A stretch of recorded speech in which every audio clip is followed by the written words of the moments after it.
best friend is the person who's always there for you and one that you share all your secrets and your exploits with. But now there is a growing movement to ban best friends. What's this about, Alex? Okay. What? Yeah, what? Okay, so the movement isn't a ban on friendship per se. It's just geared toward having children broaden their friendship circles and become more inclusive. And it's a move a lot of educators think goes in the right direction. Who's your best friend? Sarah. There's been a movement in some American schools and European schools to ban the phrase best friend. My daughter's 13 years old. She has best friends. They change by the day the same way she changes her socks. Rumored to have first started in Prince George's South London school.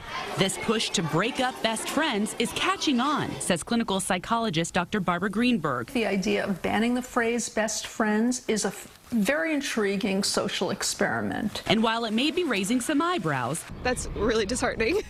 I mean, I wouldn't have been very happy in elementary school because that's all I had. Greenberg, who works with children and adolescents, says there's some good rationale behind it. I see kids come in all week long who are feeling dreadful because they are excluded and because they are either nobody's best friend or because their best friend has moved on. The point, she says, to teach children to be inclusive at an early age rather than exclusive. And that's what we encourage at camp. Jay Jacobs, who operates Timberlake Camp, says this is the environment his counselors have been fostering for years. I think that, there are pitfalls in just having one friend.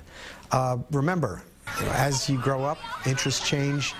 Children go in different directions. Having a wider group of friends, he says, also sets children up for success. You can't be on a soccer field and just be dealing with one child. You're going to be interacting with a team. Let's face it, you can't ban somebody from having a close relationship, and you can't really ban somebody from having a best friend. But what the schools are trying to do is they're trying to foster the idea of kids having more than a single friend. Ultimately fostering a happier environment for all. It's now about promoting kindness, looking to children to be kind to one another and to be aware of what it looks like when you're not kind.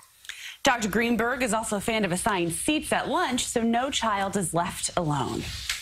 Well, more Thankfully. inclusive settings definitely works better, I think, I don't for sure. understand I don't why think you have to ban anything. Yeah, I don't get the correlation between having a best friend, meaning that you're not kind to other people. I mean, I think I speak for a lot of us, got a lot of great friends, but I have a best friend.